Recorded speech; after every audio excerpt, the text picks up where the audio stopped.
Hello and welcome back to podcast. Amazing if you're listening to this on Apple or on iTunes, no, Apple or Spotify. There we go.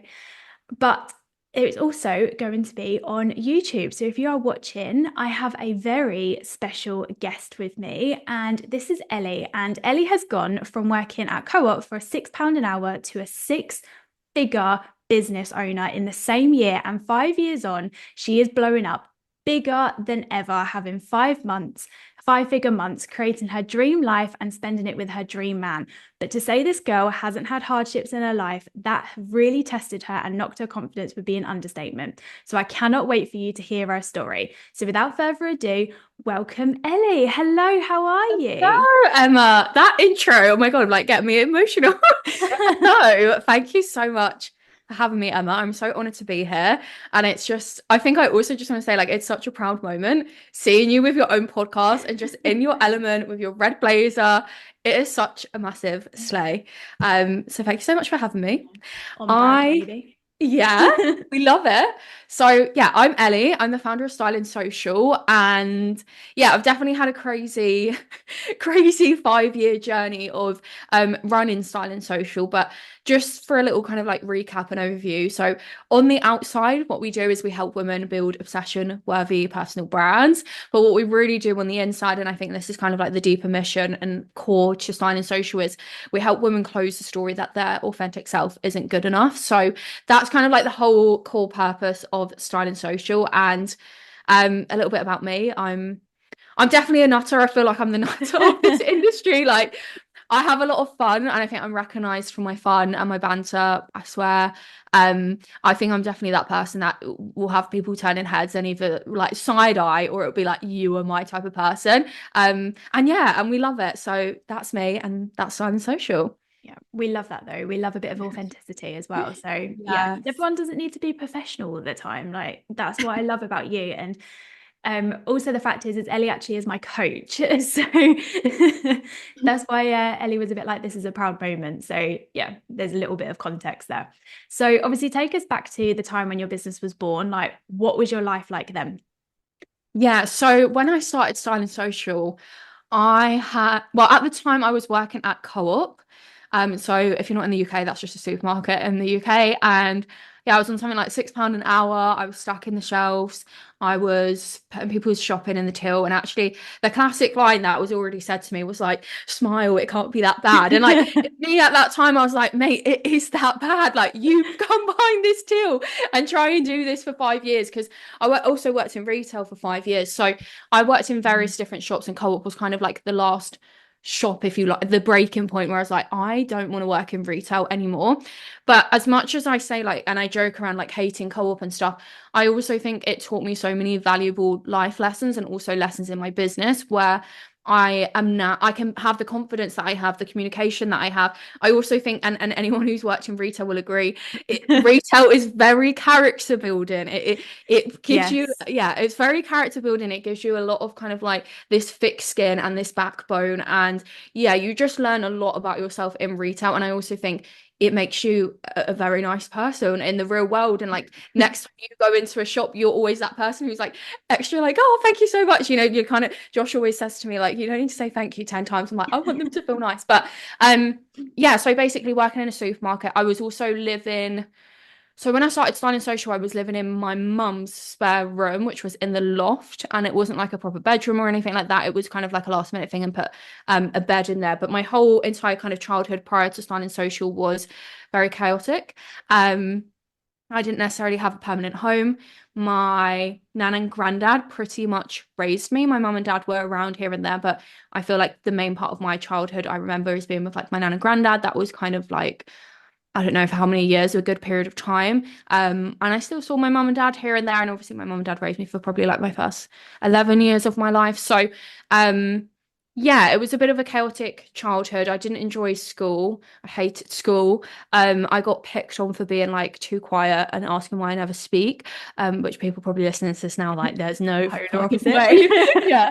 But that was me, and I was definitely like, I was a nerd at school. I loved learning. Um, I did always feel like I didn't fit in, and I'd never really had like that solid friendship group, and I could never I just always felt like I was the odd one out, or I had to pretend to be someone I wasn't in order to fit in and kind of be liked. Um, but yeah, basically that kind of led me to starting Styling Social. I was miserable. I was actually trying to earn some sort of an income from being a fashion influencer, if we're even going to call it that. Like, I don't even know what I was doing. I was posting pictures of my outfits and somehow making money from it, and landing brand deals. And at the time, so this is like 2019, no one was talking about how to land brand collaborations and how much to Mm. charge for the things. And I was like, I really know this like inside out. So I was like, maybe I can teach people do this. And originally, that's how Styling Social started. It was like, I'm going to teach you how to land paid brand collaborations.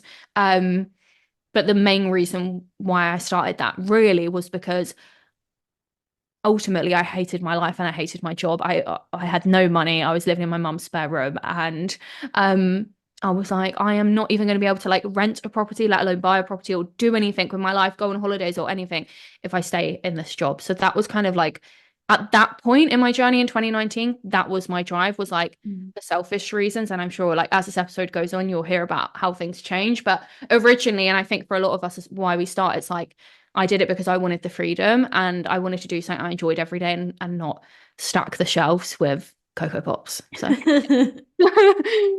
Yeah, but see, that's what I really like admire about you is the fact that you are just generally a normal person who obviously went and got a random normal job, which I say because I also work part-time in retail, so I know exactly what Ellie is talking about with being in a retail job, and it builds character and everything like that. It is, yes, okay, it can be a really mundane job, but actually it's quite a good job to build yourself and know who you are and know what you want. And I just love the fact that that was your drive to just be like, no, actually, I want better for myself. You could have easily just stayed in that position for like the whole entirety of your life and just been like, actually, let's just carry on stacking the shelves and stay stuck. But actually, no, you were like, I need this drive. I need to get out of here. I want to make my life better and do something for myself. And I completely admire that so much. So obviously business was doing really well. You was living with your past partner of 7 years and you were in the process of buying a house together when actually you decided to leave that relationship. So what happened there? yeah, so basically Styling Social was 2019. 2020 was a brilliant year. That so we started to December 2019. So basically end of 2020, it'd been a year. We'd hit six figures. I'd had a really like successful year. I'd started to rent this property with my partner at the time. And it was meant to be like, life's fucking good. Life's brilliant. Like here we are. I've suddenly got all this money. I've got all this time freedom. I'm doing what I love every single day. We were going on holidays all the time. Like the kind of, I guess, image that you get pushed online of like the dream life. Like I was Mm. literally living and breathing that. And I thought, oh my God, like I literally, this is it now. Like Yeah, everything, made this is, it. yeah, yeah. And then as Emma said, like I was with this person for 7 years, and at the beginning of 2022, I made a decision that actually I felt this relationship was no longer aligned.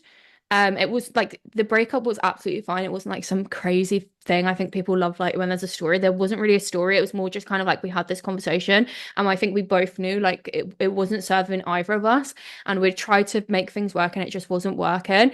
And we ultimately like we weren't happy. We weren't bringing out the best in each other, and yeah, I think for me it was the business, it was Styling Social, because I'd opened myself up to this whole new life and feeling, and Mm. I think I'd never felt that my whole entire childhood or adulthood of like, wait, life actually gets to feel like this. Like I'd never experienced that. And I was feeling so much of that in my business that when I would switch up and be in my relationship, I can't explain the feeling, but it was like you just knew something wasn't right. And I knew that I wasn't supposed to be with that person. So yeah, I made the decision to leave that relationship. And at the time, as I said, we were renting this property together, so I continued to rent it on my own. But the worst part of this story, or maybe the best part, I don't know, the most crazy part of this story is in the middle of leaving that 7-year relationship, I had also just placed a deposit on a house. So, like my own money deposit solo down, but buying the house with this partner who I've now just left. So, contracts were signed, all of the things, and I have already left the relationship. I then ring up the house in development, my solicitor, all of the things, and I explain I want to purchase this house on my own. I'm no longer with my partner. What are my options? Can I even get accepted on my own? The kind of response was basically, no, like you've signed the contracts, so you're stuck. If you pull out, you will lose your multi-5 figure deposit, and that's on you. That's a you problem. That is basically how it was delivered to me. And I remember like telling my dad, and my dad was like, you need to go and make it work with my obviously ex at this point. Like, you need to go and sort things out. You need to go and get this house together. And I was like, there's just no way. Like, there is no way I can go back. And I remember feeling really scared to leave that relationship. I remember thinking, I don't want to be on my own. I don't want to live alone. I was already working alone, doing business on my own. I was like, I was so anxiously attached to him. Like, when I say I would go to my nail appointment, he would drive me there and wait outside in the car to then drive me home. Like, we was literally doing everything together. And I was then going from that to now, okay, now you're going to live alone. So I was really scared. It was a risky decision, but as I'm sure we're going to find in this podcast, like, I love a risk. And I always back myself. I trust my intuition so much. It's the same when I left co-op and I went full time in my business. It probably wasn't a good time, but I just trusted myself. I was like, I'll send it and I'll make it work. And I did. And I think it was the same with this relationship. As much as I had so much fear, there was also still that inner knowing in my gut of like, I need to do this. I Mm. need to leave this relationship. I can't waste another year of my life trying to make things work out. I need to get out. Um, so yeah, it was basically a big thing. In the end, I got accepted for the house actually as soon as we applied, and I spoke to my accountant and transferred details with my solicitor. Essentially, they were like, you will literally get approved, no problem, because the company books were so strong. We had that really consistent income. And they weren't even interested in the sole trader books. It was literally limited company books. That's all we want to see. And at that point, I think I had a year or maybe a year and a half's book. So it wasn't a lot. And the reason why I share this is because it's relevant, because a lot of people, I guess, fearmonger around you need a certain amount of books to get accepted for a house. But Yeah. just know that I did it on a year and a half. I think as long as you've got consistent income, you'll be absolutely fine. So yeah, I get accepted for this house. And I'm like, you know, life is going to be amazing now. So yeah, I basically get the keys to the house. I move in, and yeah, I'm just a single girly loving my life at this point. But it was definitely a scary decision, and it wasn't easy, like processing a breakup, a 7-year breakup, and also running a rented property and buying a house at the same time. So I was literally running two properties on my own. How old was I at this point? 23, I think. So I'm 23 years old. My family don't come from wealth. 2 years ago, I was working at the co-op for £6. And yeah, running these two properties. I had team to pay, I had my expenses to pay, wage to pay. I also have two cats. So it was a lot of financial burden on me as such. Not burden, financial responsibility on me. And it was hard. It was hard, but definitely the right decision. I love that though, because I feel like you just defy all the odds. Mm, It's like we're taught that you need this, you need this, you need this. And actually, you were just like, no, I'm going mm. to do it my way. This is how I'm going to do it. Like, I'm Ellie. I'm like, this is what I'm going to do. And it just goes to show that you don't need to have all the things that obviously, for say, let's say, like society tells you that you need to have. And it was just like, no, I'm going to do this. And obviously, it must have just been like quite an overwhelming time as well for you, where you're just like, this has happened, right? Okay, what am I gonna do?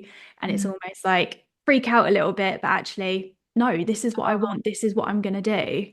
Yeah. Yeah, and it was like it definitely. I had so many. When I tell you I have so many mental breakdowns during that Mm, like period of time, it was hard, and I had no one around me really. I had my dad, and it was just like figuring things out on my own.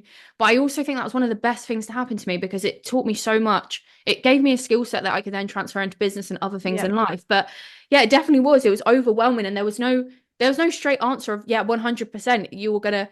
I was like, if I lose multi 5 figures, I'll have to make it back. I'll make it back another way. It was like Mm.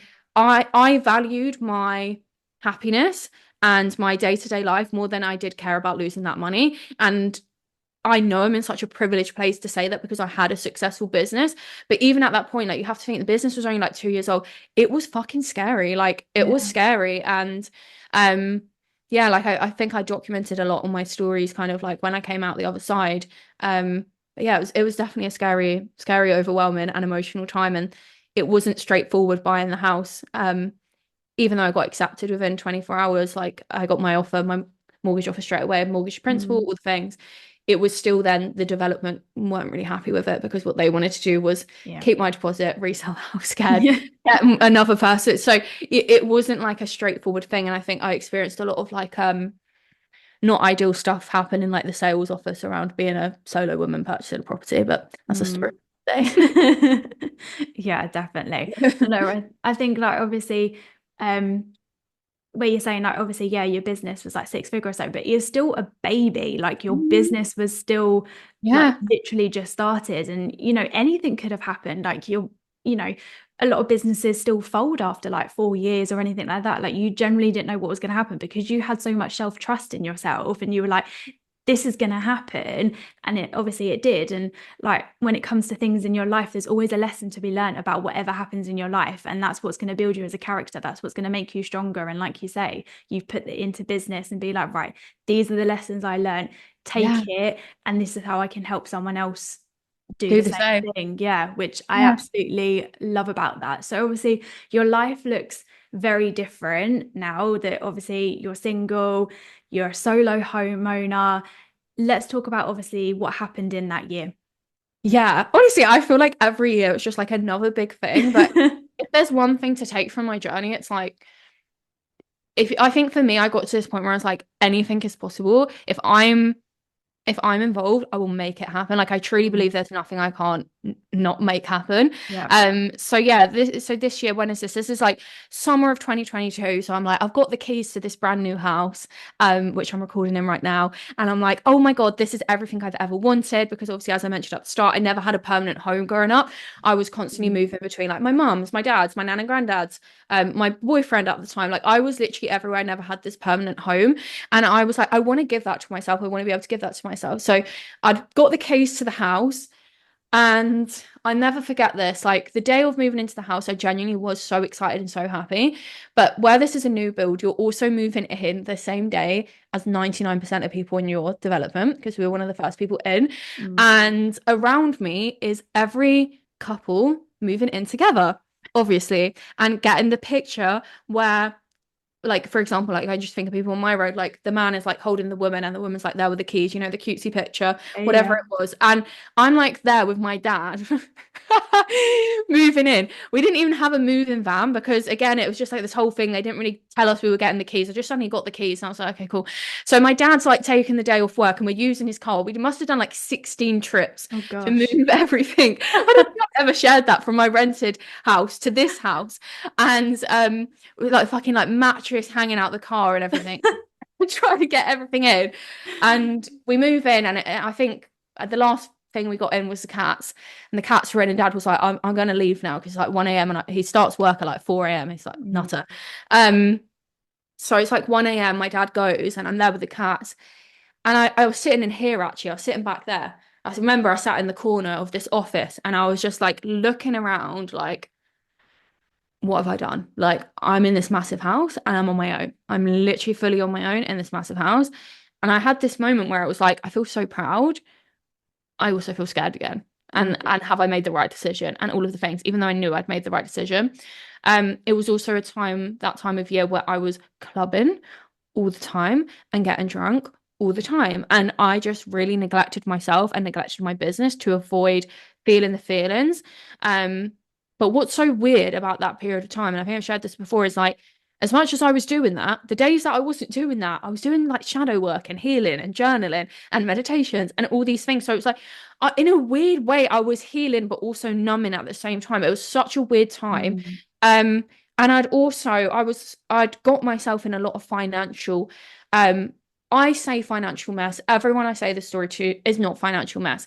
But essentially, because of the whole situation with the house and how complex it was, the legal fees and all of the extra finances that obviously in my head, originally buying this house with someone else, I thought I was going to split, then came on my shoulders. I'd also had that period of time of running two houses at the same time. And then, yeah, because of the complex case, there was like more thousands added on. So Mm. I had basically borrowed so much money out of this tax savings pot that I had because I was like, well, I've been accepted for the house now. Like, I'm getting it. Like I need the money for the fees. I need the money for that to pay them for redoing the contracts, sorting out this, da da da. So it was like just take the money out of the tax pot.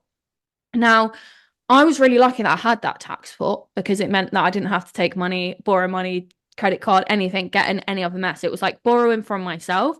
And I thought, well, I'll just pay myself back. Business has always been 10-10. I'll do it. I'm Ellie. Like it will be fine. Yeah, mate, it would be fine if you weren't clubbing 4 days a week and literally neglecting your business. So I was like borderline cocky at that point. Like I thought I was undefeatable. I thought I can do Mm. anything. I've got this brand. When actually what that period of time taught me is you've got to hold the duality. You've got to go through shit and still be the woman who can run her business.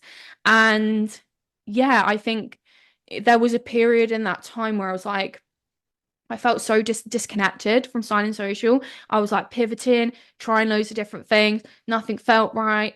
I remember just feeling like utter shit. Um, and yeah, I think there was a moment in that year where I realized what the block was, Mm. and this might resonate with some people. And the block was my whole business drive up until this point was about me getting this house. I've got the house. So where do we go from here? And that was the moment when it stopped being about, okay, how can I make the most amount of money and give myself this freedom and this house and do it really quickly? But actually, what's my why from this point? What is my why for Style and Social? And that's when it became a lot less about me Mm. and way more about our brand and the people that we were going to help and exactly what my mission was. And that's kind of more when it was like, I want to help other people make money, which I was doing anyway at this point. Because obviously by this point, I'd already transitioned into business coach, personal brand mentor, and all the things.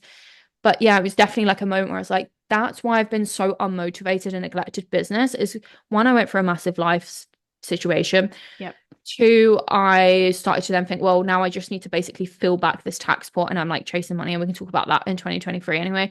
Um, but also it was like, well, yeah, no wonder why you have no drive because your why's always been this house and you've got the house. So now we need a new why. And Mm. that was like the breakthrough moment. I love that.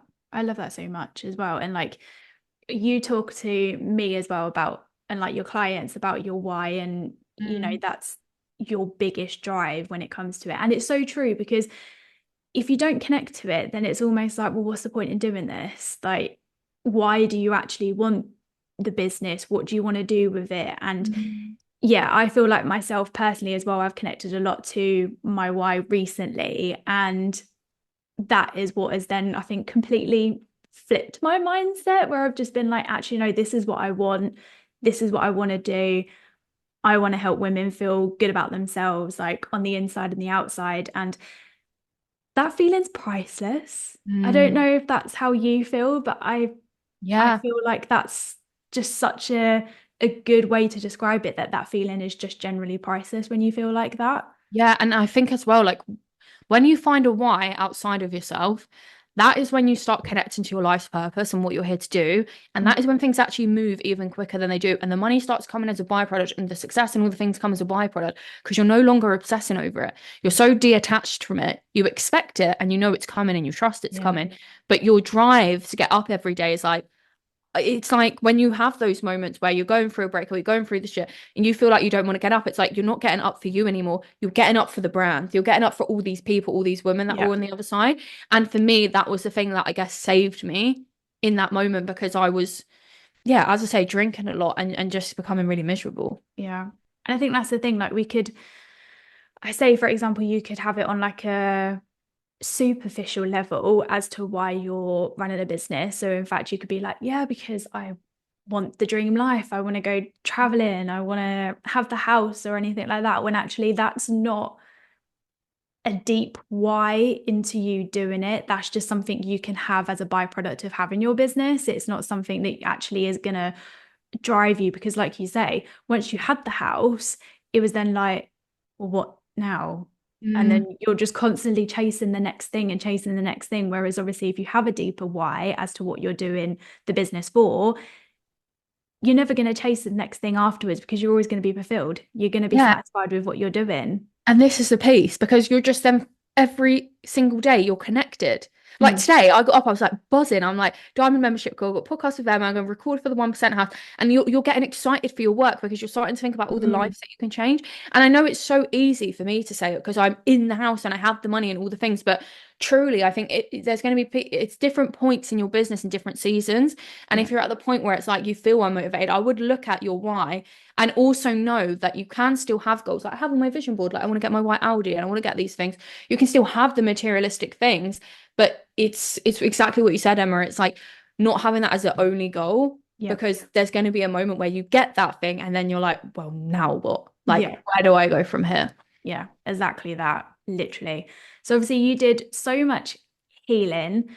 Mm. You also in that year met your dream man as well. Your life is looking good, your confidence is getting better, but something wasn't quite right with your business. Can you tell us a little bit about that? Yes. So basically that year was fun. So yeah, as Emma said, I met my dream man who is literally just like, yeah, incredible man and just the definition of a man in my eyes. And why do I get emotional when I think about him? Like, yeah, just an insane, incredible man and has healed me in so many ways, which is like unintentional for him, just comments he's made, things he said. I shared a post recently about how my man basically said this was like 3 months into our relationship and I was like crying about something and I was didn't want him to see me crying. He was like, you Mm, can be emotional around me, like it's fine. He was like, I love you just the same, if not more. Like that man has healed me in so many ways. mm, Um, but yeah, I think the big thing this year, so this is 2023 now, was kind of what I touched on in 2022. The thing that was kind of like business was feeling not quite there was I was trying to pay back this tax bill. And basically my drive was like, I need to I need to get this money as quick as I can because the tax is going to be due soon. And I became that year was so weird. Like I felt so disconnected. I would describe it, my description would be I was somewhat depressed. I didn't want to get out of bed in the morning. I was wearing tracksuits all the time. Um, and yeah, I think like this was when, so towards the end of 2022 was when I realized, okay, my why is about other people. 2023, it was still like settling in and really like getting the clarity on what that means. But yeah, I just wasn't taking care of myself. I wasn't taking care of my business. We were still pulling in really big numbers. And I think on the outside, if you looked at the books, you'd be like, this business is thriving. But yeah. me as the CEO was not thriving. Mm, And I think for me, there was like this pivotal moment where it was like, we keep operating in this way where it's like, I don't know. There was a lot of things I didn't like with the industry and things that I had like found myself falling into as well. Um, and I was like, we either stop obsessing over hitting this next income goal and paying the tax, and or we quit and we leave this all behind and you go and get a job and I don't know, go and work in a sales office or something because I did love sales. mm. And it was like, get your fucking shit together, or you're literally about to lose everything. Like Mm, 2023 was rough. It was literally like make or break. What are you doing? Um, get your shit together. And I think for me, it was send it with your heart, not your head. And yeah. what I mean by that is like once I really got back into my heart again, and again, connecting back to that why of why I'm doing this, that's when everything changed. That's when it was like, okay, let me really think about why I'm here on earth, what I'm here to do, what I'm really good at, what my zone of genius is. Clients say to me all the time they feel really safe with me. I've obviously had all this like childhood stuff where I was getting picked on, never could be my authentic self. This is like, it seems to be the thing. I'm like, maybe authenticity is like the thing that I'm supposed to be here doing. And I just really doubled down on the whole thing that I talk about all the time is like rather than how can I make money energy, how can I help energy? And it was like cranking up the dial on how can I help energy even more and really allowing myself to be my most authentic self. I think there was a time where I just really started to be more savage in my content and more straight to the point. Um, and I think, yeah, it just became so apparent. And even in 2024 now, at the start of this year, it's just even more apparent, like, this is what you're supposed to do. This is what you're here to do. And I think when I started to introduce in-person events, which was like 2023, was that the first event? I don't know. I think it was. Yeah, it Yeah. must have been Yeah. In Brighton. 2023. Yeah. Yeah. Yeah. Yeah. So when I started doing like in-person events and meeting people in person, I was like, oh, this feels good. This feels better. I was like, Mm. I don't just want everything online. Like I want that in-person connection. I want to see the women's lives that I'm changing in real life. I want to connect with them in real life. And yeah, I think there was just a lot going on in that year that also shook me. And again, it kind of taught me duality. And it was like, there was a really big moment that happened towards the end of 2023 in December where I found some like news that shocked me. And I was like, cool, who do I decide to be in this moment? And it was like I'd been through so much shit. Like I was actually like such a victim. I was like, oh, I've had the worst 2 years. Like you probably haven't, but it just felt like that at the time. And it was like, great, another shit thing, you know? It was like that, like very victim. And it was like, actually, no, like we have a decision right now. Who do you want to be? And what have you learned from the last 2 years? And it was like, step up as a leader, keep Mm. showing up for your brand, keep doing the things. And I think those 3 years, 2 years, however long it was, just really showed me I am someone who can hold the duality and I get to do both. And also anyone who's listening, you get to do both as well. Like nothing is ever going to be always perfect in your personal life, always perfect in your business. There's always going to be some sort of shit going on or some sort of fire that you're going to be putting out. That's life. So someone's ill in your family, or you've fallen out with this friend, or you've gone for a breakup, or you've lost like a client or a job, or like there's always going to be something. But Mm. who do you decide to be in those moments? So I think for me as well, that definitely was like a big pivotal moment as well. Just like I'm a leader, I've got this, and let me keep showing up. Um, and yeah, also I paid my tax in that year. I had it all and it was set. And do you know how I paid it? And do you know how I got it? Because obviously, as well, it was like the number game. You look at the number of what I owed and you'd be like, that's fine. Your business can do that. Yeah, my business can do that. Now take VAT off. Now take corporation tax off. Now take Mm. personal income tax off. Now take teachable fees off. It's and now to pay your expenses, team wage, all of the things. You, like this money, I needed an overflow. It wasn't just make X amount of money per month. It was make that and then make it an overflow. So it was, we're talking big numbers that I was pulling through, and I did it and I felt so good paying it off. And again, but I was saying this to my dad last night actually at a meal. It's like, that was the best thing that ever happened to me. That was the best thing ever happened to me. Getting in a mess with my finances through originally buying a house with someone else, then deciding to buy it on my own. It's grown my confidence. It's taught me how to be better with money. And you know what it's also done? It's shown me again, anything I want to do and I put my mind on, I can do. No matter the amount of money, no matter the amount of risk, no matter what, I will figure out a way. And I think that's because I'm someone who takes responsibility for my actions. I take responsibility for my investments. Like I'm not someone that would go into an investment and be like, oh, I didn't get like, did I show up for it? Did I integrate? It's all of that. And I think it was the same with this tax situation. Like, there's no way I could sit there and be like, oh yeah, I didn't pay the tax, boo-hoo me. Like I'm now in shit with my tax and I'm on a payment plan or whatever. It was like, business, you know how to sell, you know how to do the things. Are you showing up and doing the things? Or are you sitting in your tracksuit complaining that life and business is so fucking hard? Because that's what I was doing for a lot of 2023. This is too hard to no, get up, be a leader, do the things. And yeah, I remember paying that off and I just felt like a boss. And then I think everything just changed from there on. I was like, yeah, I really can do anything.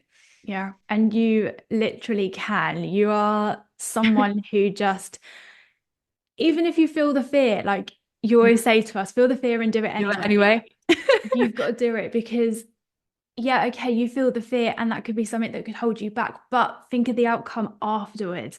Like, think what you could do. Like, if you even just do something, I don't know, that might feel so minimal to someone else, but actually could be like really huge for you. Like, the person you're going to be on the other side of it is going to be insane. And yeah, I just love the fact, obviously, where you're just like, how you kept showing up even though you were going through so much shit behind the scenes, but you were like, no, I'm not going to do that. Like, you could easily just fall into like a victim mindset and be like, yeah, like woe is life, and Yeah. all this sort of crap, if I say myself. But you could just be like, no, I'm not going to do this, I'm not going to get out of bed today. And And I truly understand this myself, where I've been through some hardships and I've been like, I don't want to get out of bed today. And actually, no, just get out of bed. Like, it's the most easiest thing you could go and do is just get out of bed, do something that's going to make you feel better about yourself, and then actually go and do the stuff. And Mm. like when you look after yourself and you are the number one priority, because we're so easy to just leave ourselves at the bottom of the priority list. Like everything else could be higher than what we are, but actually look after yourself, look after your mind, look after your body, and then that's when you're then going to thrive. And business is going to be banging, or whatever you're doing in life, like it's just going to be incredible. And yeah, I just find you personally so inspirational, how you're just like still show up even if there are hardships afterwards, and then you take the lessons afterwards and be like, Mm. right, this is what I'm gonna share Yeah. to people and show people, and be like, actually you can go through shit in times, but there is another like way out of it, there is the other side to it. You can do this to like help yourself. And yeah, I love that. So obviously fast forward to now, we're now in what, November 2024. Mm. Your business is freaking blowing up. Like you are having the biggest cash months. Like you're guest speaking on memberships, you're going on podcasts, i.e. this one, because this one's amazing. So obviously, what has changed? Yeah, so I think for me, the biggest thing was that connection piece to my why. And also, actually, the thing that you said around like it getting out of bed or like it being easy. I think even when it's hard, that's when you've got to do it the most. So it's like Mm, that was a really big piece for me actually, is when it's hard, that's when we need to do the things even more. When it's hard and you can't be asked to go on the walk, that's when you need to go on your walk even more. When it's hard and you don't want to eat healthy, that's when you need to eat healthy even more.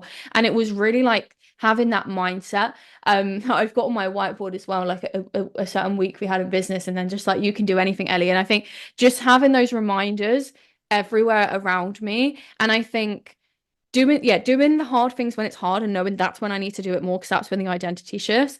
mm, And also knowing that no matter what, no one is me. And I truly believe, like, this is my core belief, whether you're spiritual or not, I truly believe every single human being on this planet is here for a reason and we have a purpose to serve. And that's going to look different for everyone. But I truly believe I was like, this is what I'm here to do.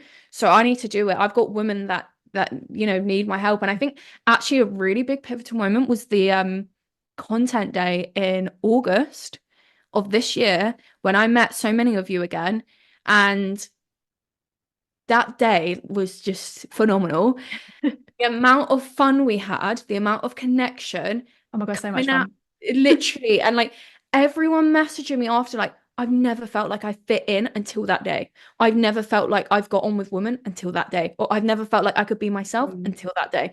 And all these messages, and it was like that's when I really sent it, and that's when I really put my foot on the gas because I was like, yeah, like this is what I am here to do. It was just another confirmation, and I'm like, I can't be selfish. I can't be selfish.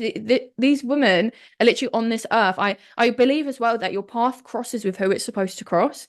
So when someone comes into coaching, mentorship, membership, whatever, I'm like, I'm obviously some sort of mentor, spiritual mentor, personal brand mentor, whatever it is. Like, why I say spiritual mentor is because I think there's also people that watch me and I'm just a mirror for them. Even if they're not in our Mm. world, it's like just being that mirror. Um, and then equally, how many incredible, insane clients are in all of our programs, memberships, coaching. It's like, I'm doing it for these people. So I think for me, yeah, it's just saying that I use of like foot on the fucking gas, like foot on the gas. Um, and that's yeah, that's how we've been doing insane and just having incredible opportunities come our way.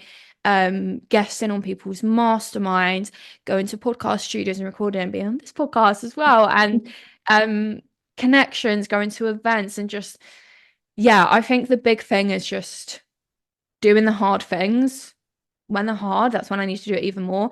And also remembering like no one is me. I am here to deliver what I'm here to deliver. And I need to deliver it. And then yeah, and then everything kind of happens as byproduct because I was connected to that. I love that. I literally, from the content day, I have noticed obviously how much you have changed just in that short period of time.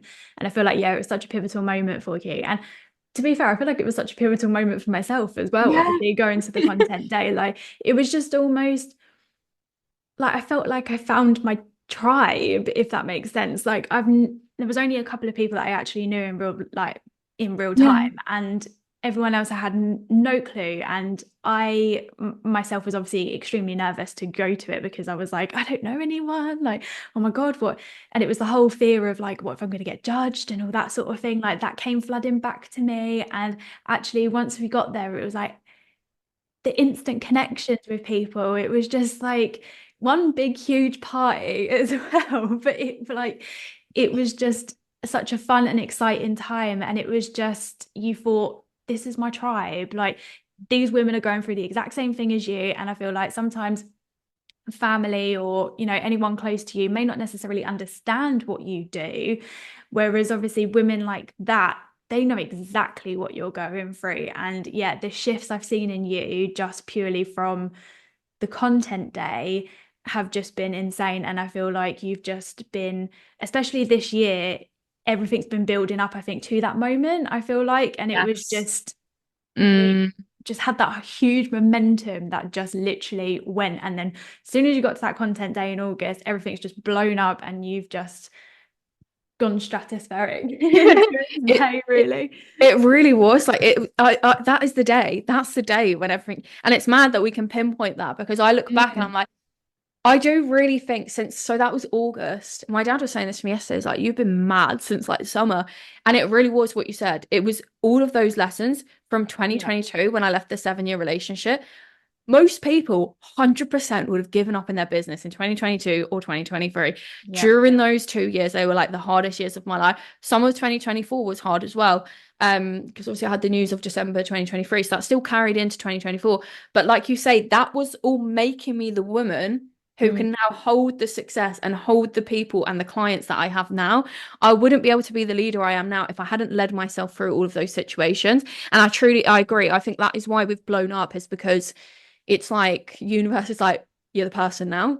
Yeah. So we're going to send everything your way. You keep your foot on the gas, doing the things that you know you need to do. And yeah, just taking that inspired action. Not even necessarily like I'm still doing my like 4 to 5 hour days in my business. I'm not burning out, I'm not overworking. It's like Mhm. life's work every single day. But before that, look after myself. After that, look after myself. And yeah, it's insane. And I'm excited to see, like, obviously it's November now, like, who knows what's going to happen by the end of this year. Yeah, Crazy. it'd be insane. I remember actually because we met up back in June because I was turning 30 this summer. Yes. And I remember you saying actually back then you were like, my membership is going to be like my main Mm, focus is going to blow up. And I remember you saying about all this and like having this conversation. And obviously, bearing in mind that was back in June, and we're now obviously November, and you had what, 18 members that joined in the last month. And it's just mad to think that obviously you saying that back then and now it's become your yeah. reality. It's just, yeah, it's madness. And I think as well, it's also, it just goes to show that I think a lot of people hold it in their head that they're going to be like this overnight success and everything's going to come to them like straight away, when actually no, it goes to show that yeah, okay, you're 5 years into your business, and even it's like yeah, you've had good successful years, but it's only really now that you are Enjoying, like, yeah. yeah, and like blowing up and everything like that. And I think yeah, I think a lot of people need to obviously detach themselves that they are going to get this quick success like straight away. Whereas obviously, like, there are big people out there that they always say they're 10-year overnight success. And I love that because it's not a straightforward linear journey. It's going to be something that's going to be constantly up and down. So yeah, I just love that you've like pinpointed that actually no, this has not just been a Oh, 5 minute thing. no. It's like it's a lot quicker, a lot longer than that. And yeah, I appreciate that so much. So obviously, what does the future look like for Ellie? Oh, the future for Ellie. Well, she's going to be booming. She's going to be sending it. I I'll be in my white Audi, guys, because I'm going to be passing my driving test soon. So that's the thing. So yeah, well, I think the car is definitely next. Um, I would love to start a family in the next few years. And I think for me, the main thing is just like that fulfillment piece and happiness piece, which Mm. I'm already at. Like, the money is amazing and it gives you that freedom and it gives you that safety. But I think who you are at your core and what your lifestyle is like that's my focus is for the brand is like impact more people, change more lives. I want to get more visible. Now we're in this season of like visibility, which is also where we're blown up more and equally seeing an increase in sales just because you have that really solid brand. Um, so that's like the brand piece for Styling Social, and I'd love to do more events. New things that we've got coming out and other like kind of secret ideas. But I think on a personal level, it's just keeping this momentum of like my definition of success and not getting caught up in the noise and Yep. drowning out distractions of like, this is what success looks like. It's like, actually, no, I'm so happy. Like, I'm so happy. And truly, like, after a lot of like stressful years, it's not to say I don't have my shit weeks or shit days, but like, truly, I wake up, like I said today, and I'm like, I'm excited for work and I'm excited to get dressed up and do the things Mm. and have my weekends off with my man and my evenings and just like that family time, time in nature with my cats. Like, that's what I love. That's what I see my future is just like that, but with a family. And yeah, just being this like boss businesswoman as I already am, but in my white Audi. And yeah, I think that's like my vision. I love that. That's like the sweet spot though, not the Yeah. whole we need to hustle and grind and like spend 24 hours working on your business. Actually, like that's the sweet spot where you're like, no, I can enjoy business and I can actually enjoy my life and have that Yeah. really good balance as well, which is something I don't see a lot of people obviously on social media talk about. And yeah, I think that's so inspiring from a probably a client perspective and probably also someone that is just looking on the outside that actually no, you get to have it all and you don't need Yeah. to be like constant business, business, business. So obviously reflecting back on everything you've been through, like what got you through it, like what helped you boost your confidence? I think the biggest boost to my confidence is taking risks. And I'm not joking. Like, I honestly, I have this saying now in my head, and this, I don't know if this is advice, but this is what works for me. Um, and I just know this because it's my character and it's who I am. And I know there's some people listening. And if anyone's from Styling Social, then they'll definitely be the same character. Mm, It's like the bigger risk, the bigger reward. The yes. scarier it is, the bigger reward that's on the other side. When I went full time in my business, probably wasn't ready. The biggest reward was on the other side. I'm not saying to do that. Again, this is just what worked for me. When I left my relationship because I knew I wasn't happy and intuitively I knew I needed to get out, best thing Mm, that ever happened to me because now I'm with my dream man. I'm truly happy. And I, yep. I have a relationship that I didn't even know would exist. I thought this sort of shit didn't even exist. So I'm living in that. I'm like, how is this even possible? Um, Same with pulling out of the house and then rebuying it on my own, risk. All of the investments I've made, risk. Pulling savings out of the tax pot to hopefully get the money back in time, risk. But it's just like for me, that's what grew my confidence because I kept showing myself, you can do anything, Ellie. There's nothing Mm, we can't do. We might fail, we might make a mistake, we might fuck up. There's nothing we can't do and we can't get back up from and go again and go again and go again and try again and try again. It's not about being perfect, but it's about having the balls to go for it and at least yep. try. And the what's the worst that's going to happen? You owe some money, or you make the money back and you pay it back. Oh, you made the wrong decision there. Cool, you'll figure out a way. Like, I think the biggest thing and lesson from the last few years is like everything is figure outable. Nothing Mm. can't be figured out. Nothing is the end of the world. You're not gonna die. You're gonna be okay. And also, yeah, just trust in yourself. Yes, that's a huge one. I think obviously trusting yourself Mm. big time. I think obviously when I first started with you back in 2020, I think my self-trust was like non-existent. Unfortunately. But it's yeah, I think self-trust is such a huge thing because realistically you can't rely on other people and you are with yourself the longest in life and your decisions are the best decisions, the ones that come from your gut. And from like a human design perspective, I'm Mm. a projector, so whatever comes from my gut is the best decision for me. So yeah, definitely Yeah, self-belief. and fear will try and protect you because that's keeping you in your comfort zone. So now when Yeah. I feel fear, I was like looking for fear. When it was like this time last month, I booked my drive in. I was looking for that feeling. No investment was making me feel expansive or stretchy anymore. It's like I want that fear feeling because I know I'm going to Mm. grow and evolve with that. And driving, the thought of driving was giving me that. And I think it's important for me to note, like when you take these risks or make scary decisions or investments, where it is so normal to feel the fear. You're Yeah. actually meant to feel the fear because that means you're stepping outside of your comfort zone. Like it's a good thing. And what you said there of like your own decisions, your best decisions, just like a piece I'd love to add to that is make the decisions in silence. No one knew what I was taking. If my dad knew that I was taking out my tax report, he would have been ringing me every day. Have you made the money back? Have you made the money back? Because he would be Mm, getting stressed. So it's also important, and like, I love my dad so much, but it's also important you don't have other people's projections or beliefs or worries on you when you make yeah. these decisions. And they, oh, are you sure that's a good idea? Same when I left my relationship, bought the house. I didn't tell anyone until after. Same with driving. I haven't really told anyone because I don't want anyone's projection. So it's you with you. If it feels a good decision for you, the only way that you build trust is by making the decision and going and doing it. Doing it. Yeah.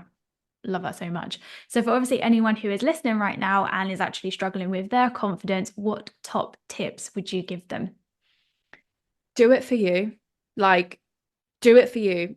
Drown out distractions, block out noise. It's you with you. Connect to your Mm. why, as we said in this episode. Like, connect to why you're doing this. And I think like the biggest thing for me, I try and do at least one thing every week that makes me scared and makes me get out of my comfort zone. So in 2022, when I was single and I didn't really have anyone around me, I had one friend and she was going out with her massive group of friends. It's like 20 people. I don't know anyone. Oh, Ellie, do you want to come? Yeah, sure, I'll come. I don't know anyone, but you best bet I will go there and act as the most confident person there, speak to everyone, make myself known, make friends. And I Yeah. think if you can try and do something every week that's outside of your comfort zone, it might be like recording, I don't know, like an Instagram story. It might be like you did yesterday, like your Zumba class. But it's like do something every week out of your comfort zone, and that's how you build confidence. You don't build confidence by sitting and thinking about it, journaling about it. I Yeah. really think you build confidence by doing the things. That's Oh like the yeah. biggest, yeah. Yeah. 100%. Like I literally agree with that. I think, yeah, I'm kind of the same as you. I try to do something that gets me out of my comfort zone, like at least once a week. And Yeah. yeah, like you mentioned, I went to a Zumba class last night. Yes, okay, it literally terrified the shit out of me because it was the fear of the unknown, I guess, because I didn't know what it was going to be like. I didn't know how I was going to react to it. Because where I've had like health problems and I had the most fun. It Yeah. was like the most fun I had. I spent the whole entire time just literally smiling to myself. Um, Even to the point as well where I felt really emotional at one point. It was like a really fast song and it was like happy, but I could feel myself like welling up in tears I because I was love just that. like, it's just a release. And it was like, actually, no, I done that. So yeah, getting out your comfort zone is one of the quickest ways I would say to actually growing your confidence. It's just going and doing it. And we get too stuck in our head that yeah, okay, the fear of the unknown is the thing that actually takes over us. And it's like we don't know what's going to happen. Enjoy it. Go and do it. Yes. Go and do the things that, yeah, okay, they scare you, but think of the outcome on the other side. What could happen from it? What could, like, the opportunities that could come from it. So, yeah, I love your tips right there. So, thank you so much for coming onto this podcast. I have absolutely loved it. I find you an inspiration anyway. So I'm hoping that the people that listen to this also find you inspirational. If anyone wants to come and find you, where can they find you? Yes, I love this so much. I just want to say, like, I love the piece of like, yeah, get excited by it. Like, get excited by the unknown. I think Yeah. it's just gold. Um, but yeah, you can find us at Styling Social on Instagram, or if you're a LinkedIn girly, my LinkedIn is just my name, Ellie Blakeney. Um, we've got a podcast coming out. So we have the Styling Social podcast at the moment, but we're going to have the Not Normal CEO podcast coming out. So depending Love. on when this episode is released, that might be out by now. But yeah, at Styling Social and all our socials, we're most active on Instagram. So come and connect with us there. Love that. I will put obviously your handles in the show notes and the YouTube description so everyone can come and find you. But yeah, I do appreciate you coming on here, taking the time out to speak to me today, and I've absolutely loved listening to your story. So thank you so much and take care of yourself. Thank you, Emma.